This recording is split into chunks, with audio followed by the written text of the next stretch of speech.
Vou explicar para você agora o que são os gas fees.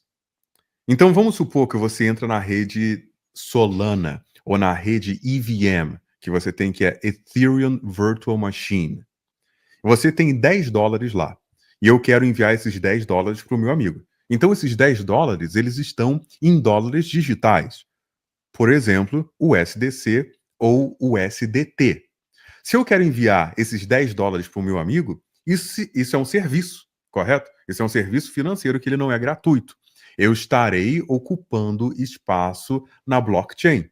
Então, assim, ele vai entender lá. Ah, o Paulo tem uma carteira. Quanto ele tem nessa carteira? Ele vai tirar $10 dessa carteira e enviar para outra, que vai estar lá. E tudo isso vai ser registrado de forma imutável na blockchain. Isso tem um custo operacional, que ele oscila. Então, por exemplo, para você enviar esses $10, você vai pagar uma taxa. Essas taxas, elas são pagas em alguns ativos, como o Ethereum, a Solana ou alguns outros. Depende da rede que você está. Pode ser pago em Avalanche, pode ser pago em Poly. Depende do tipo de rede que você está. Ok? Vamos falar da rede que é mais comum, que é a segunda maior, que é Ethereum. Se você está no Ethereum, você vai pagar essas taxas em Ethereum. Se você não utilizar o Ethereum Mainnet, que eu recomendo, ela é mais cara, você utilizar como uma rede que é um Layer 2, uma segunda camada da rede Ethereum, essas taxas costumam ser mais baratas. Vou dar alguns exemplos. Se você utilizar a rede Base, que é da Coinbase, ela é bem barata. Se eu for fazer uma transferência agora aqui, mandar esses $10 que eu estou falando para um amigo, o que eu vou pagar de taxa, pessoal, é coisa de 0,01 dólar. É menos de one penny, é menos de um centavo de dólar. Né? Em comparação com finanças centralizadas, seria aqui no Brasil, né? $25. A mesma coisa que seria o IOF, né? O Imposto de Operação Financeira. Você literalmente tem o imposto também dentro de rede, em uma rede de criptomoedas, que é conhecido como uma taxa de gas. Uhum. E eu acho interessante porque ontem de ontem, houve uma transferência de uma carteira na Binance para uma outra carteira, eu não me lembro qual é a rede, de mais de $1 bilhão em Bitcoin. E ela foi paga em Solana, se eu não estou enganado, a taxa. E a taxa foi ridiculamente de $283. O cara transferiu mais de $1 bilhão e pagou uma taxa.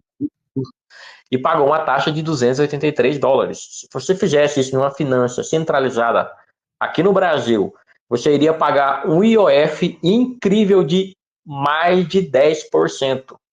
Então, fácil, você perderia mais de R$100 milhões só nessa transação. Pois é. Eu tô vendo aqui o pessoal falando aqui nos comentários. Parabéns pelo seu trabalho, muito obrigado. Mandaloriano tá reclamando dos preços no Brasil. O café tá $50, R$50 ao fim. Pois é. É por isso que eu tenho esse desdém pelas finanças centralizadas, entendeu? Porque não tem. Se a gente tem uma alternativa que ela é melhor, mais rápido, mais justa, incensurável, que não tem limite geográfico, que não tem nacionalidade, por que eu vou utilizar a finança centralizada? Por que eu vou enviar dólares para alguém no Brasil, ou na China, ou no Afeganistão, através do banco? Eu vou ter que sair na minha rua, colocar um cheque lá, botar uma coisa. Aí você fala, nossa, um cheque? Pois é, aqui nos Estados Unidos o pessoal usa cheque. Eu já tive que transferir dinheiro de um banco para o outro em cash, em cheque, porque aqui não tem Pix. Então, assim, ou seja, é o lidar com a instituição centralizada americana que é uma porcaria. Né? Aí você fala, nossa, mas não é melhor que o Brasil? A economia americana é melhor que a brasileira. Mas o sistema bancário, ele é mais na manivela, ele é mais engessado do que o no Brasil, acredite. Né? Então, assim, por que eu vou utilizar essa tecnologia obsoleta, ultrapassada, se tem uma nova tecnologia que é muito superior? Né? É igual a pessoa querer enviar carta, sendo que eu posso enviar um e-mail. Se você vai enviar, olha, $10, deixa eu ver quanto dá de taxa. Sends, ele mostra aqui a taxa que é. Olha aqui, ó, a taxa, eu recomendo você fazer o teste em casa. A taxa que tá na rede Base agora para enviar $10 de um lugar para outro. Olha isso, pirata. 0,0082. Entendeu? Então não é muito menos de centavos de dólar. Aí você fala, nossa, mas como é que a pessoa ganha dinheiro assim? Como é que os protocolos ganham dinheiro se eles estão cobrando 0,0082? Que é muito menos do que um centavo de dólar. Porque o volume. As pessoas estão transferindo bilhões de dólares uma para outra o tempo todo. Então você ganha através do volume, né? E aí o pessoal ganha muito dinheiro, milhões. Aliás, a Tether, que é a stablecoin maior que tem, ela imprime dinheiro.